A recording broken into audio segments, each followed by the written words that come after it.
नमस्कार विद्यार्थी मित्र, मागील तासिकेमध्ये आपण विभंग आणि प्रस्तरभंग म्हणजे काय हे अभ्यासलो. तसेच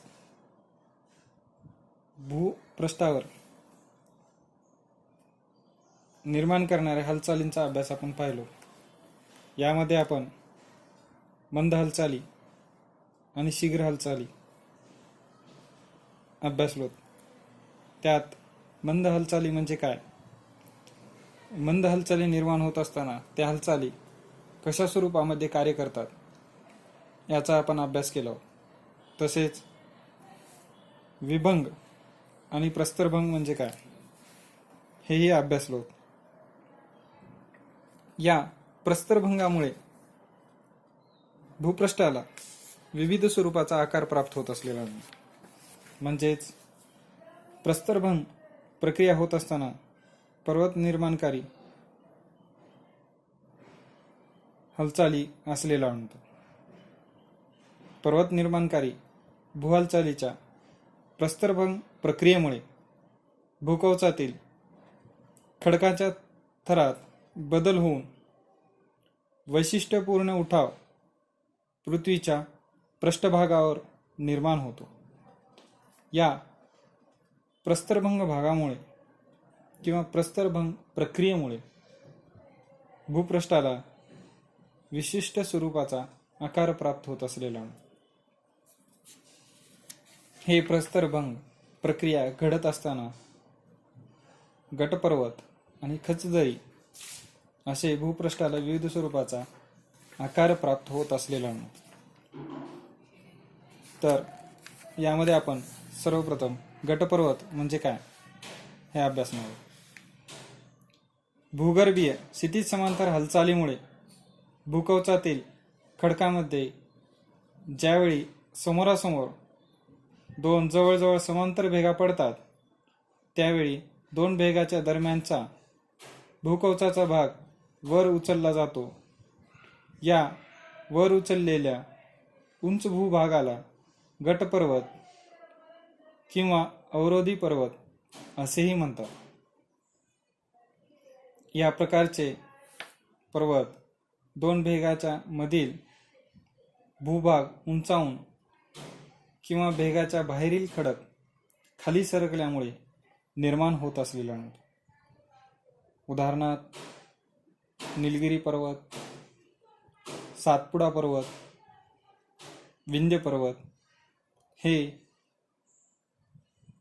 गटपर्वताचे उदाहरणे आहेत. म्हणजेच गटपर्वताची निर्मिती होत असताना समोरासमोर दोन जवळजवळ समांतर रेषा भूपृष्ठाला भेगा पडतात आणि ते भेगा पडल्यानंतर भूपृष्ठाचा मधला भाग वर सरकतो आणि त्याला अशा स्वरूपाचा आकार प्राप्त होत असलेला. हे आपणास या आकृतीद्वारे सहज लक्षात येते. कठीण खडकामध्ये ऊर्जा लहरी एकमेकाकडे आल्याने दाब पडतात आणि त्यावेळेस दाब पडते. दाब पडल्यानंतर दोन समांतर विभागांमधील किंवा दोन समांतर रेषा याला पडत असलेला आणि त्यावेळेस जो कडाचा भूभाग आहे त्याला दोन समांतर रेषा निर्माण झाल्यानंतर मधला भूभाग दबलेला आढळतो आणि त्याच्यावरती दाब निर्माण होऊन तो मधला भूभाग वर उचलला जात असलेला आणि हे वर उचलल्यामुळे त्या ठिकाणी आपल्याला गटपर्वताची निर्मिती होत असलेला. हे आपल्याला ह्या आकृतीद्वारे आकृती 7.1.7 याद्वारे लक्षात येते. तसेच नंबर 2 आहे खचदरी.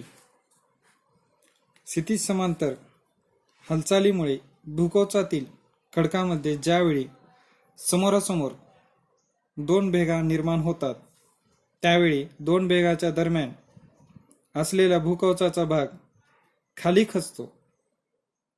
यामुळे खोल व अरुंद दऱ्याची निर्मिती होते. यास खचदरी असे म्हणतात.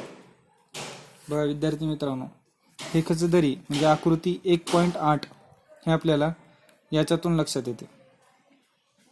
यामध्ये सांगितलेलं आहे भूकवचातील दोन सलग विभंगाच्या दरम्यानच्या भागावर ताण निर्माण झाल्यामुळे तो भाग खाली खचतो.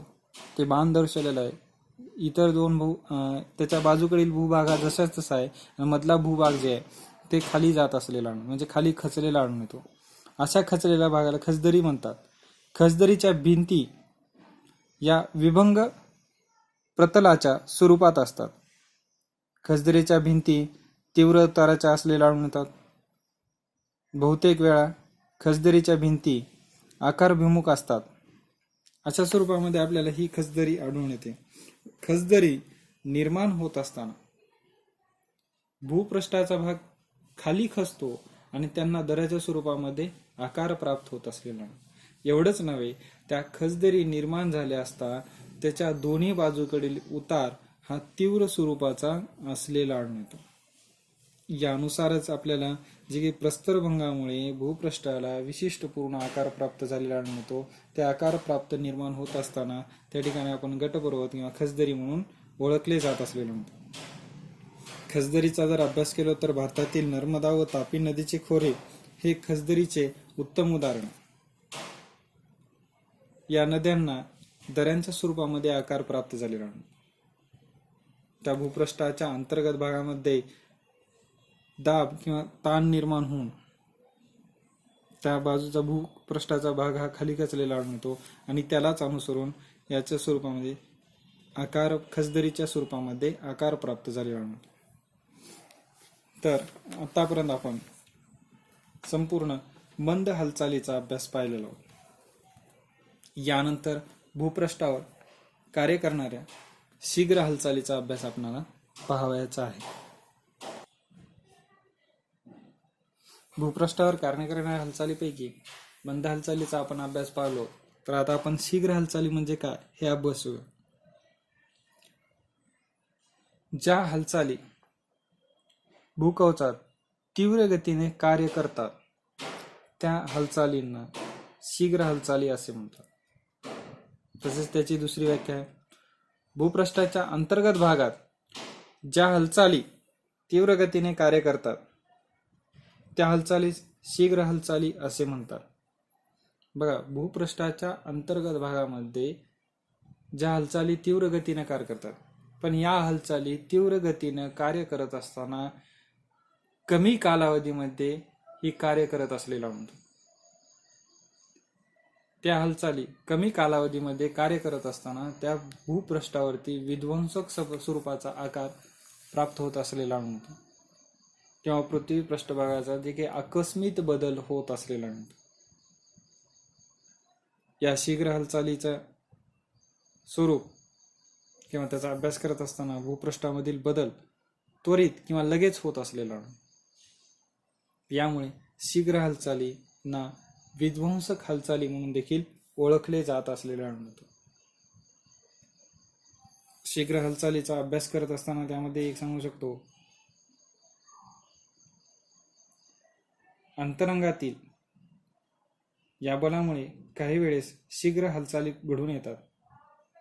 भूकंप आणि ज्वालामुखी उद्रेक हे शीघ्र हालचालीचे प्रकार आहे. त्यामुळे आपल्याला भूकंप म्हणजे काय, ज्वालामुखी म्हणजे काय, भूकंपाची कारणे, ज्वालामुखीचे कारणे, ज्वालामुखीच्या उद्रेकातून बाहेर पडणारे जे पदार्थ आहेत त्या संपूर्ण घटकांचा अभ्यास आपल्याला पाहायचा आहे. यामध्ये सर्वप्रथम आपण भूकंप म्हणजे काय अभ्यासूया. भू म्हणजे जमीन, कंप म्हणजे थरथर. भूकंप म्हणजे जमिनीचे थरथरणे होय. तसंच आपल्या व्याख्या जर पाहायचं असेल तर त्यामध्ये व्याख्या सांगू शकतो, भूपृष्ठाला बसणारे हादरे म्हणजेच भूकंप होय. तसेच त्याची दुसरी व्याख्या आहे, भूअंतर्गत प्रक्रियेमुळे भूपृष्ठास एकदम हादरे बसतात, भूपृष्ठ हादरतो किंवा थरथरतो, यालाच भूकंप असे म्हणतात. भूकवचाच्या अंतर्गत भागात होणाऱ्या हालचालीमुळे खडकाच्या थरात प्रचंड ताण निर्माण होत असतो. हा ताण विशिष्ट मर्यादा पलीकडे गेल्यावर तो ताण भूकवचात एखाद्या ठिकाणी मोकळा होतो. ज्या ठिकाणी तो मोकळा होतो तेथे ऊर्जेचे उत्सर्जन होऊन ऊर्जा लहरी निर्माण होतात. त्यामुळेच भूकंप होत असलेला म्हणतो किंवा भूकवच कंप पावत असलेला म्हणतो.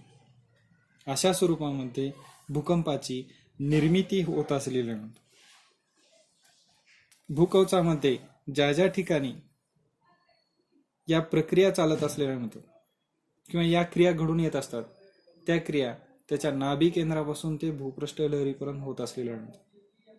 त्याच्या क्रियांचा अभ्यास करत असताना किंवा त्याच्यामधील काही घटकांचा अभ्यास करत असताना आपण छोटे छोटे घटक आपण अभ्यासूया. यामध्ये सर्वप्रथम आपण अभ्यासणार आहोत भूकंपाचे नाभी केंद्र. भूकवचाखाली ज्या स्थानातून भूकंप लहरी निर्माण होतात त्या स्थानाला भूकंपाचे नाभी केंद्र असे म्हणतात. भूकंपाचे नाभी केंद्र म्हणजे काय? ज्या ठिकाणातून किंवा ज्या स्थानातून भूकंपाची निर्मिती होते किंवा ज्याचा केंद्रबिंदू तिथून होतो किंवा भूकंपाची सुरुवात तिथून होते त्यालाच नाभी केंद्र म्हणून देखील ओळखले जात असलेले. तसेच त्या पद्धतीने भूकंपाचे अपिकेंद्र म्हणून देखील आपल्याला अभ्यासायचे. भूकंप केंद्राच्या लंबरेषेत भूपृष्ठावरील ज्या स्थानी भूकंप लहरी प्रथम पोहोचतात त्या स्थानाला भूकंपाचे अपिकेंद्र असे म्हणतात. या केंद्रस्थानाजवळ भूकंपाचे धक्के मोठ्या प्रमाणात जाणवतात. म्हणजे विद्यार्थी मित्रांनो, भूकंपाचे अपिकेंद्र म्हणजे काय? ज्या भूकंप केंद्रापासून ज्या ऊर्जा लहरी निर्माण होतात त्या ऊर्जा लहरी ज्यावेळी भूपृष्ठावर जाऊन पोहोचतात किंवा ज्या वेळेस भूपृष्ठावर जाऊन हादरतात त्यावेळेस ज्या लहरी निर्माण होतात किंवा त्या ठिकाणचा जो सर्वप्रथम बसलेला जो धक्का असतो त्यालाच आपण भूकंपाचे अपिकेंद्र म्हणून देखील ओळखले जातात. हे भूकंपाचे अपिकेंद्र नेहमी लंब रूपात असलेला म्हणतात किंवा या अपिकेंद्र कार्य करत असताना भूपृष्ठाच्या लंब रूपाच्या स्वरूपामध्ये कार्य करत असलेला म्हणतात. हे झालं भूकंप म्हणजे काय आणि भूकंपामधील आढळणारे जे छोटे छोटे घटक भूकंपाचे नाभी केंद्र, भूकंपाचे अभिकेंद्र आपण अभ्यासलं. यानंतर आपल्याला अभ्यासायचं आहे भूकंप छायेचा प्रदेश.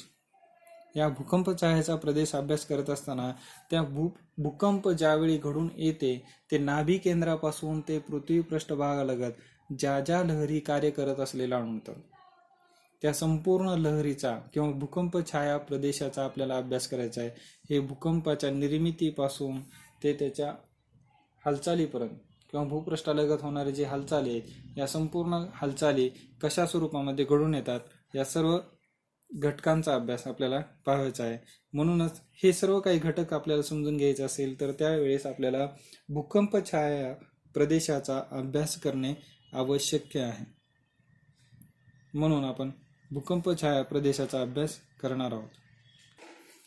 भूकंप छायेच्या प्रदेशाचा अभ्यास करत असताना त्यामध्ये आपल्याला भूकंप झाले असता त्याचे 3 प्रकारच्या लहरीमध्ये त्याचं रूपांतर होत असलेलं आणतं किंवा भूकंपाच्या केंद्रातून 3 प्रकारच्या लहरी कार्य करत असलेलं आणतं. यामध्ये आपण सर्वप्रथम प्राथमिक लहरी म्हणजे काय हे जाणून घेऊया. भूकंपामध्ये निर्माण झालेल्या ज्या लहरी प्रथम भूपृष्ठावर पोहोचतात त्यांना प्राथमिक लहरी असे म्हणतात. तसेच या लहरी भूकेंद्रापासून सरळ रेषेत प्रवास करतात. या लहरी खंडातून जात असताना खडकाच्या कणांची मागे पुढे हालचाल होते. जास्त घनता असलेल्या खडकात त्याचा वेग वाढतो. म्हणजे प्राथमिक लहरी कार्य करत असताना हे खडकातून कार्य करत असलेला म्हणतो. ज्या प्रदेशामध्ये किंवा भू अंतर्गत भागामध्ये जेथे जास्त घनता असलेले खडक आढळून येतात, अशा प्रदेशामध्ये या लहरी तीव्र गतीने किंवा वेगाने कार्य करत असलेल्या आढळतात. या लहरी सर्वात जास्त प्रभावी असून त्याचा सरासरी वेग प्रति सेकंदास 5 ते 8 किलोमीटर पर्यंतचा असतो. ज्या माध्यमातून लहरी प्रवास करतात त्या माध्यमाच्या घनतेतील वाढीनुसार यांच्या वेगात वाढ होत असते. या लहरी घन व द्रव माध्यमातून प्रवास करतात. या प्राथमिक लहरी माध्यमातून प्रवास करत असताना माध्यमातील वस्तुमानाच्या कणांची हालचाल लहरीच्या दिशेने मागे पुढे होत असते. माध्यमात बदल होत असताना लहरीच्या दिशेत व वेगात बदल होतो आणि पृथ्वीच्या केंद्राच्या दिशेने जात असताना या लहरीचा वेग वाढत जात असतो. म्हणून त्याच्यामुळे या प्राथमिक लहरीमुळे भूपृष्ठामध्ये आपल्याला बदल होत असलेला आढळून येतो. प्राथमिक लहरी ज्यावेळेस घन आणि द्रव भागातून जाऊ शकतात त्यावेळेस त्याचा वेग दुय्यम लहरीपेक्षा 1.7 पटीने जास्त असतो. जास्त घनतेच्या भागात प्राथमिक लहरीचा वेग तर वाढतोच, एवढेच नव्हे, हे लंबरूप दिशेत कार्य करत असलेलं आढळते. आणि भूकंपानंतर सुरू झालेल्या प्राथमिक लहरी सुमारे 2900 किलोमीटर खोलीपर्यंत सरळ जात असलेल्या आढळतात. त्यामुळे आपल्याला या लहरी भूपृष्ठावरती कार्य करत असलेलं आढळते. तसेच त्याचा पुढे वेग कमी होऊन पुन्हा वाढतो किंवा घनता ज्या ठिकाणी जास्त असेल त्या प्रदेशामध्ये प्राथमिक लहरीचा वेग वाढत असलेला आढळतो. यामुळेच प्राथमिक लहरीचे वक्रीभवन होत असलेले आढळते. यानंतर आहे दुय्यम लहरी. प्राथमिक लहरीनंतर ज्या लहरी भूपृष्ठावर पोहोचतात त्यांना दुय्यम लहरी किंवा अवतरंग लहरी असे म्हणतात. या दुय्यम लहरी प्राथमिक लहरीनंतर कार्य करत असलेला आढळतो. या लहरीचा वेग प्राथमिक लहरीपेक्षा कमी असतो. या लहरी भूकंपाच्या बाह्य केंद्राच्या ठिकाणी प्राथमिक लहरी नंतर पोहोचतात. म्हणून यांना दुय्यम लहरी असे म्हणतात. ज्यावेळेस प्राथमिक लहरी निर्माण होतात ते लहरी भूपृष्ठावरती पोहोचल्यानंतर त्याच्यानंतर याची निर्मिती होत असलेली आढळतात. म्हणून त्याला दुय्यम लहरी असे देखील म्हटले जात असलेले आढळते. घनतेत जशी जशी वाढ होत जाईल तसा तसा या लहरीचा वेग वाढतो. लहरी ज्या दिशेने ज्या माध्यमातून प्रवास करतात त्या दिशेस काटकोन करून माध्यमातील वस्तुमानाच्या कणाची हालचाल होत असते. या लहरी द्रव माध्यमातून प्रवास करू शकत नाहीत. याचा वेग प्राथमिक लहरीपेक्षा कमी असला तरी त्या जास्त विध्वंसक असतात. या लहरींना हे लहरी जे आहेत हे लहरी प्राथमिक लहरीपेक्षा विध्वंसक स्वरूपाचे असलेले आढळतात. या लहरीमध्ये खडकाच्या कणाची हालचाल सर्वाधिक प्रमाणात होत असलेला आढळतो. या लहरीच्या प्रवासाच्या दिशेत काटकोन स्वरूपात असलेल्या आढळतात. त्यामुळे त्या लहरीच्या जर पाहिल्या गेल्यानंतर त्या ठिकाणी आपल्याला हालचाल मागे पुढे होत असलेल्या आढळतात. हे भूपृष्ठाच्या अंतर्गत भागामध्ये या लहरी कार्य करत असलेल्या आढळतात. एवढेच नाही तर त्या ठिकाणी या दुय्यम लहरी घनभागातून जाऊ शकतात.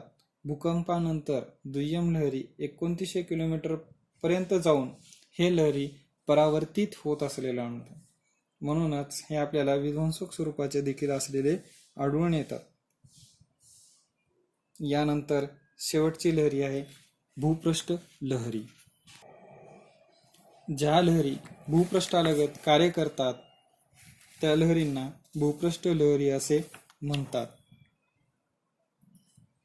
ही भूपृष्ठ लहरी या सर्वात शेवटी निर्माण होत असलेल्या आढळतात.